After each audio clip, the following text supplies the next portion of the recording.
Hey James, so obviously the offense seems sort of unleashed, so to speak. Just talk about the thought process and how you think everything went down on offense against Nebraska. I thought we came out with passion. We played hard. I thought the players played with a lot of emotion and a lot of want to.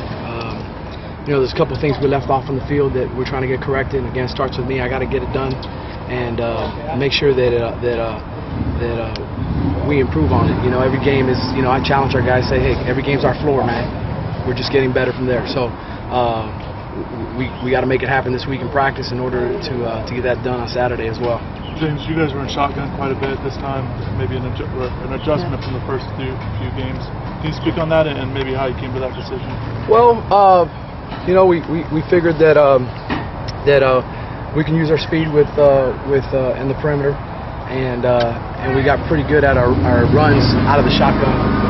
So at that time we felt pretty confident that we can get ourselves into 2 or 3 play checks on the field in the shotgun, and it'll be fast for him for the quarterback to see it. Plus, Duke runs the ball really well in the gun as well, so he runs the ball good in the eye too. So he's dual threat with that. But yeah, it timed up with where we're at right now.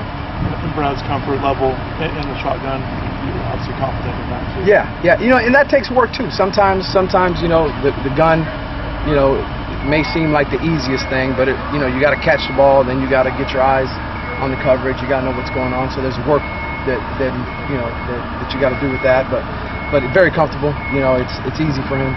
So might be tough to gauge because some of the teams Duke has played are obviously hurting a little bit. But what are you seeing from their defense, particularly the front? Very disciplined, very well coached.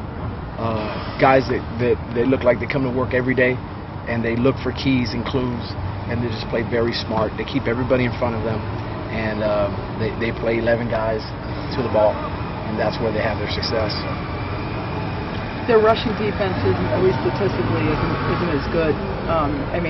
So it's Duke. I was thinking about Duke. I'm sure he's practicing now, holding onto the ball more, or changing any kind of technique. And can you talk about that, the running game this week? Yeah, from what we see, they do play hard. So there's been some runs towards the end of certain games where they've had the game at hand, and they got some runs that spit it out while while the other guys weren't in. So, but it's a challenge every week. You got to run the ball. You know what I mean? You got to be able to throw the ball. You got to be able to do both. Just like last week, it was the same philosophy. So, Duke Johnson, with regards to ball security, I know he felt horrible at the end of the game because he just crossed that. He had that first down, and he felt like, but he made a lot of big plays in that game as well. What was his stats? He had over 170 yards or something, and he made tons of plays. So I told him to keep his head up. He's gonna have those same opportunities every week because he's a great player, and he's very conscious of ball security. There's no good turn.